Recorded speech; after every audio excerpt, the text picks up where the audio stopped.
அண்மை செய்தி. சென்னை அபிராமபுரத்தில் போலீசாருடன் தள்ளுமுள்ளு ஏற்பட்டதில் கீழே விழுந்து ஒருவர் உயிரிழந்த சம்பவத்தில் காவல்துறையினர் மீது அடுக்கடுக்கான கேள்விகளும் குற்றச்சாட்டுகளும் முன்வைக்கப்பட்டிருக்கிறது.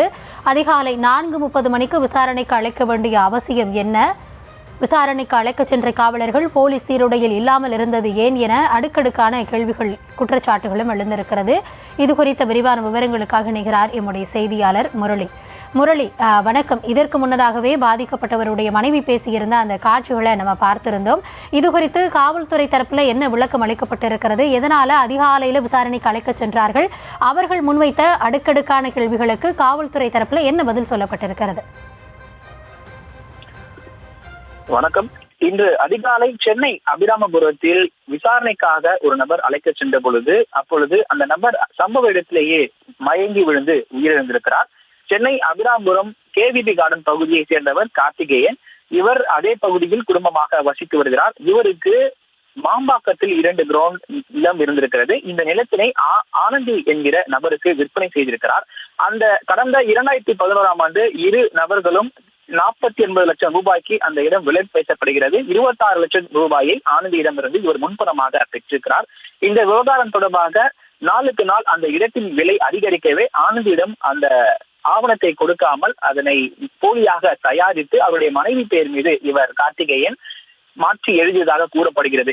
இந்த நிலையில் இந்த விவகாரம் தொடர்பாக ஆனந்தி சென்னை தாம்பரம் காவல் ஆணையர் அலுவலகத்தில் புகார் மனு அளிக்கிறார். இந்த புகாரின் அடிப்படையில் கார்த்திகேயனிடம் தொடர் விசாரணை நடத்தப்படுகிறது. கடந்த 10 வருடத்துக்கு மேலாக இந்த வழக்கு விசாரணை நடத்தப்பட்டு வருகிறது. இந்த நிலையில் கார்த்திகேயன் மீதும் வழக்குகள் பதிவு செய்யப்படுகிறது, போலியாக ஆவணம் தயாரித்தது காரணமாக.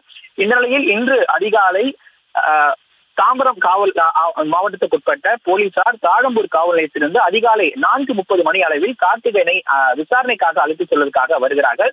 அப்பொழுது இருவருக்கும் தள்ளுமுள்ளு ஏற்படுகிறது. அந்த இடத்தில் சிசிடிவி காட்சிகள் பொருத்தப்பட்டிருக்கிறது. போலீசார் அவரிடம் வாக்குவாதத்தில் ஈடுபடுவதும் அதே சமயத்தில் அந்த நபர் அங்கேயே மயங்கி விழுந்து உயிரிழந்திருக்கிறார். உடனடியாக அவருடைய உறவினர்கள் அருகில் இருக்கக்கூடிய தனியார் மருத்துவமனைக்கு அழைத்து செல்கிறார்கள். அங்கிருந்து ராயப்பேட்டை அரசு மருத்துவமனைக்கு அழைத்து செல்லுமாறு அவர்கள் அறிவுறுத்தியதன் அடிப்படையில் போலீஸ் அடுத்தபடியாக ராயப்பேட்டை மருத்துவமனைக்கு செல்கிறார்கள். அங்கு அவர் பரிசோதித்த மருத்துவர்கள் ஏற்கனவே உயிரிழந்ததாக தெரிவிக்கிறார்கள். இன்று அதிகாலை அவர்கள் போலீசார் சீருடை வராததற்கான காரணம் என்னவென அவருடைய உறவினர்கள் குற்றச்சாட்டு வைக்கிறார்கள். அதே போன்று விசாரணைக்கு அழைத்து சென்ற பொழுது அவர்கள் சம்மன் அளித்து சென்றிருக்கலாம், எதற்காக வாக்குவாதத்தில் ஈடுபட்டு தள்ளி முள்ளி ஏற்பட்டது எனவும் ஒரு கேள்வி எழுப்புகிறார்கள். அது மட்டுமல்லாமல் செல்போனில் அந்த நபர்கள் படம் எடுத்திருக்கிறார்கள். அதனையும் போலீசார் பிடுங்கியதாக ஒரு குற்றச்சாட்டினை வைக்கிறார்கள். தொடர்ச்சியாக இன்று அதிகாலை இது போன்ற ஒரு சம்பவம் நடத்தப்பட்டிருக்கிறது. போலீசாரும் இது போன்ற ஒரு சம்பவத்தில் ஈடுபட்டிருக்க கூடாது, நில மோசடி வழக்கு இருப்பதாக கூறப்பட்ட நிலையில் 3 முறை சம்மன் வழங்கி இருக்கலாம். அதற்கு வராத பட்சத்தில் அவர்கள் பிடிவாரண்ட் போட்டிருக்கலாம் என அவருடைய உறவினர்கள் ஒரு குற்றச்சாட்டினை வைக்கிறார்கள்.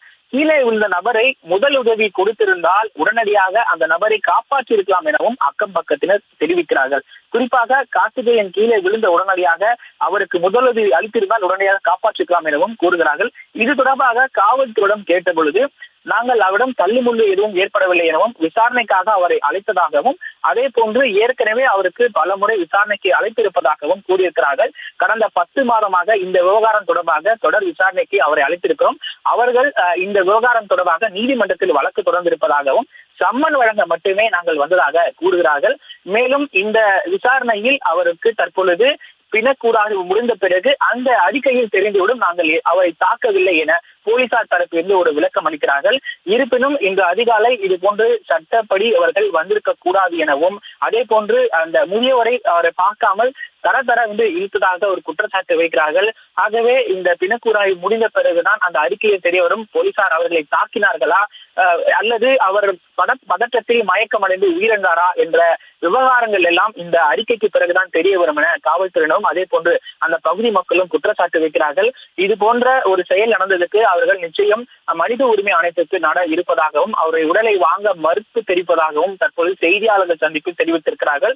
மேலும் இந்த விவகாரம் தொடர்பாக தற்பொழுது அபிராமபுரம் போலீசார் காவல் நிலையத்தில் புகார் மனு அளித்திருக்கிறார். கார்த்திகேயனுடைய மகன் கதிர்வேல் என்பவர் தற்பொழுது அந்த புகாரும் அளித்திருக்கிறார். இந்த புகாரின் அடிப்படையில் அவர்கள் தொடர் விசாரணை நடத்தப்பட்டு உண்மையான குற்றவாளிகளை அவர்கள் கைது செய்ய வேண்டும் எனவும் ஒரு குற்றச்சாட்டுகளை வைக்கிறார்கள்.